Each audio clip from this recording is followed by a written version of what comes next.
Hello, everyone. My name is Dr. Shalom Dam, and I am a medical doctor at Chem Health and Diagnostics Center. Welcome to Doc Series. And this is a series where we discuss preventive care. What are we looking at? Different disease conditions that are becoming a public health concern. We lend our voice in sharing both what the concern is, what you need to do, and basically just to get ourselves to having a community that is healthy, happy, and growing. Today, I'd like to read some information before I step into what I want to talk about. Listen to this. Approximately 850 million people worldwide are estimated to live with chronic kidney disease. That is a huge number, affecting about 1 in 10 adults. As the third fastest growing cause of death globally, it caused 1.48 million deaths in 2023. This is ranking as the 9th leading cause of death overall. It is highly prevalent and in low to middle income countries like Nigeria, where 9 in 10 patients are unaware of that condition. Now, the information I read to you can just try that. Just type on Google, type on any search engine, just check kidney disease. Most of what you will find is chronic kidney disease. You would rarely find any information about acute kidney disease because most people don't know that they have a kidney problem until it is bad. So it's chronic because most people arrive to the hospital when things are already bad. So we're talking about the kidneys, how you can have healthy kidneys, prevent yourself from having a kidney problem. And if you do have symptoms, what do you need to do next? That's what this video is about. So let's start up with some information about what the kidneys are. What are they? They are organs in the body that main function, we all know, eliminate toxins in the body, but they do more than that. There are 2 kidneys in the body, one on the left, one on the right. They're located at the back of the body. And for fun, you would see a picture here where you can see where the kidneys are located. The kidneys actually develop when a child is in the womb and growing. From around 9 to 12 weeks, that's when the kidneys develop and they start functioning. Their job in the womb is not as efficient as when the baby is born because it's not just the kidneys that are doing the job there, the placenta, but I don't want to bore you with all of those details, but it's important to know that the kidneys start functioning from the 2nd to the 3rd trimester of when the baby is being developed. And the job is to filter out everything that's coming into the baby.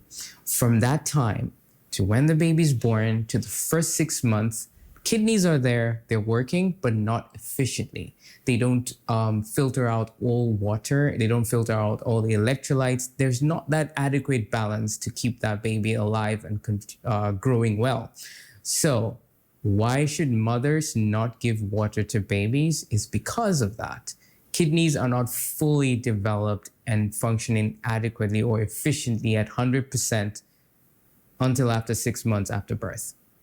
Very important to know. So if a mother is looking, they say, water is life, give your baby water. Yeah, it is life. But for them at that point, kidneys are not ready for that yet. So it's very important. Now, let's go a little further to what the kidneys actually do. Number 1, they eliminate toxins. An article from Johns Hopkins University, it posted that 120 to 150 liters of blood is filtered by the kidneys every day. So every 30 minutes, the blood is going. It keeps going. It keeps going. The body is filtering a huge amount of blood. The kidneys are filtering huge amounts of blood every day. And what is the job? Making sure the electrolytes are balanced, making sure the fluids are balanced, making sure there are no toxins in the blood, making sure that every other kind of production of what the body is doing is in balance. More than that, they produce hormones. Some of these hormones control blood pressure. There's one of them called renin. Its job is to work on the blood vessels to make sure that your blood is maintained at a pressure that allows the blood to reach every part of your body, from the heart even to the smallest vessel in your toe. That is the job of the kidneys. What else does it do? It produces a hormone called erythropoietin, which is important in the production of new red blood cells. If you may not know, red blood cells die after 120 days. So you need to produce more. You need to produce more. And that's part of the job of the kidneys. Your kidneys are so important to you. Imagine having a house where no one cleans the house and everybody's living in the house. Everyone is doing everything in the house. What do you think is going to happen in that house? Of course, it's going to be a mess, it's going to be a nuisance. It becomes a problem. That's what the kidney's job is. It makes sure that everything you put in is filtered. Everything bad should go out. Let me digress a bit. Are you one of those people who you feel pressed, you want to urinate, but you would rather hold it till you get home? You're doing a bad thing. You're doing a bad thing because what the kidneys have done is filtered out toxins that need to get out of your body. So the longer it stays, the more toxic it is to you. Have you wondered how some people have kidney stones and have these kind of issues? Well, one of the reasons is that the longer urine stays, amongst other factors, they begin to form crystals, and those crystals become stones, and someone starts having urinary tract stones or kidney stones or bladder stones and all of these. It's because of that, right? Now, so what should you do to be able to protect your kidneys? Number one, reduce the workload. Your kidneys are already working overtime. Whether you're sleeping, whether you're awake, your kidneys are working. So reduce the workload on your kidneys. If your kidneys are filtering everything you put in, then make sure that what you're putting in does not have a lot of toxins, a lot of chemicals, a lot of waste products that your body does not need. Sadly, the average person these days eats for their tongue and their eyes. If the food looks good and it tastes good, then it is food. But that's not true. In fact, that is what marketing is all about. Let's catch their eyes, catch their tongue. But don't be one of those people. Be one of those people who would say, I want to eat for my body. I don't want to eat for my tongue alone, because the tongue alone does not control everything else. The tongue just does the tasting and that's it. And it's waiting for a return from the liver, return from the heart, return from everything and say, give me what's right. But no, everything you eat should not only taste good, but it should actually have the nutrients that your body requires. What am I saying? Eat healthy. The natural healthy food that God created for you, that the whole universe has for you. There is nature, there are green leaves and vegetables, there are fruits. All of these are important for your growth, for your health, and for your kidneys. So please stick to natural healthy foods. Don't only eat junk, because the name says it all, right? That's junk. Fast foods and all of that, they're good, but it should not be your food. Second thing I want to talk about is alcohol and smoking. These two combination have been implicated in a lot of disease conditions, and the kidneys too are part of it. Avoid excessive alcohol intake. Avoid smoking. These two do not bring any benefits, only harm. It increases the risk of so many issues. So why not avoid it in the first place? Number 3, stay hydrated, which should actually be the first, but there was a reason why I started with those two. Staying hydrated is a bit here and there. Now, the medical information we have is at least 2 liters. Why 2 liters, you may ask? It's because what is important is you are losing an amount of fluid every day, from when you're talking, from when you urinate, from when you sweat, from when you breathe.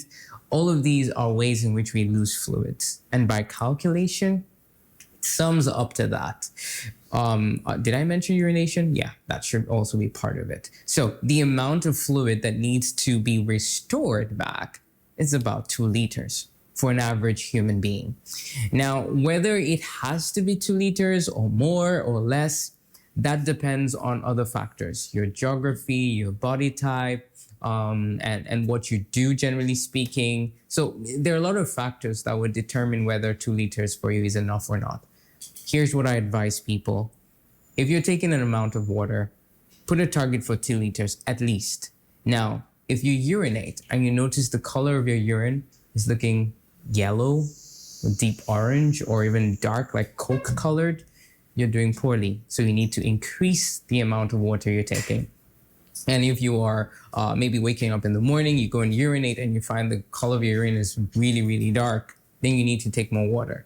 So you just measure it based on what you're putting in. Your body will give you the answer whether you need to have 3 or 4 liters of water every day. So that is important. Another thing that has become a trend is sedentary lifestyle.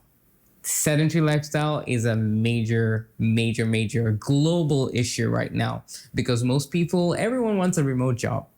But having a remote job comes with responsibilities. You don't sit in one place for hours. Please don't do that because that allows you to have buildup of toxins and all of these chemicals that should get out are not getting out. The kidney now has to do the cleanup work, which is a lot of work already. Remember, we're trying to reduce the workload. So please move around a bit. If your remote job is for 8 hours, 9 hours, or your 9 to 5 is also one that you sit for long hours or stand for long hours, move around a bit. Break it into bits. Every 2 hours, stand up and do like a 2-minute walk around. Very important. Okay? Exercise, very important. It's very helpful, and it helps you deal with a lot of toxins, actually. Sweating is a good way to reduce the kind of excretory work that the kidneys have to do.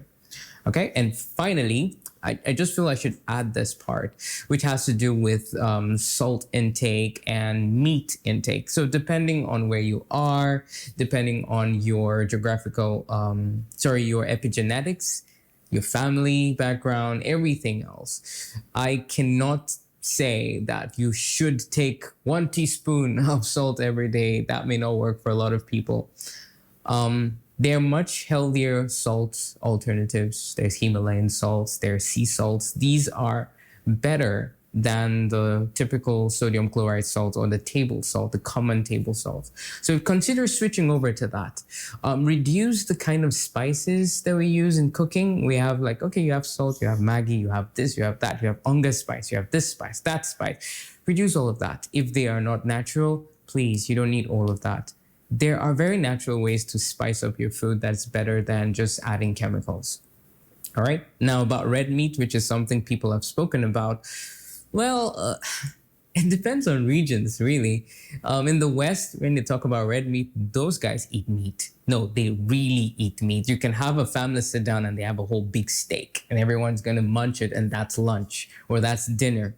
For us, when you're eating, well, the average Nigerian, I don't know about other countries, but the average Nigerian, when you say we're eating meat, it's about this size. I don't think this size you a kidney problem.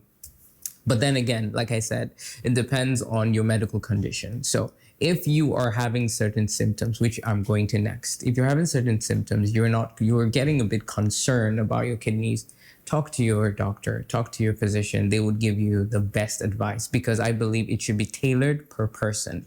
Okay, so we're going into the symptoms. If you have done all of these things to kind of protect your kidneys, what are the symptoms that tell that this is a kidney problem and this is not? All right, so let's talk about symptoms. What are the symptoms of kidney disease?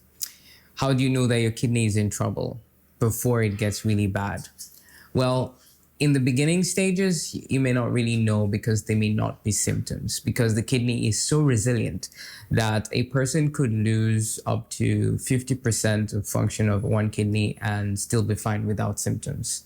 That's how resilient they are. In every kidney, there are nephrons, about 1 million nephrons in each kidney, and all of them are working together to make sure the kidney functions well.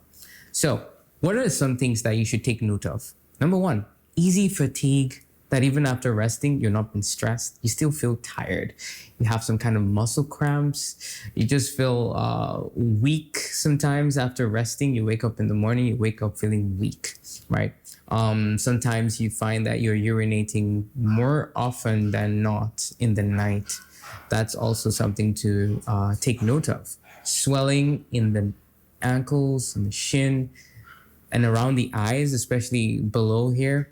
It's also something to talk to your doctor about. I think it's also one of those flags that we say it's early, kidney problem that you need to take note of. So don't just think that, okay, I didn't sleep well, that's why I have bag around my eyes. Not always. always ask questions. Don't make assumptions. Sometimes those are early signs. So basically, these are a few of the symptoms that people could experience. Sometimes it gets to the point where there is blood in the urine or the change in the color of the urine, regardless of how much water the person is taking. These are all signals to look for help. A simple urine analysis can already give a physician ideas on what you need to do. Some people have pain around their lower back, especially where the kidneys are located. It's something to pay attention to. Now, I would like to wrap up this video making a statement that I think is important for everyone to know. There's a lot of medical information online, speaking with people, with your neighbors. And a lot of times when we face challenges, we quickly rush to the pharmacy, like especially here in Nigeria, we rush to the pharmacy and just tell them the symptoms. They just prescribe some medications and we take it. A lot of Nigerians don't even know the name of the medications they're taking, yet they believe in those things. They may work for you at that start, but the long-term effect on your kidneys could be really bad because even medications are toxic to the body. So you need to take them only when necessary. And that's where having a doctor to speak with, having tests done before taking medications is paramount. Your kidneys need you just as much as you need your kidneys. Every day, every decision you make, remember that your kidneys need to filter it. Everything you take, every food, every drink, remember that it has an impact on your kidneys, and only you can do whatever you need to do to protect it. And for those who have diabetes or hypertension or any other chronic condition that could complicate to form a kidney disease, it does not mean that that is going to be your story. You need to follow up with your doctor, have regular follow-ups, have regular checkups. Especially with blood pressure, please check your blood pressure. Don't just take the medications and then you say, I know when it's getting high, I'll take it. And I know when it's low, I won't take it. The more you do that, the more you affect or you increase the risk of affecting your kidneys. Same with medications for diabetes. Not every medication is for everyone. And for the fact that you started with one medication does not mean for the rest of the next 10, 15 years, you need to keep taking it. No, you need follow-ups. So if you are dealing with any medical condition that has placed you on medication for a long time, please speak with your doctor about checking your kidneys. Thank you. And I look forward to seeing you in our next episode of Doc Series. Have a good day.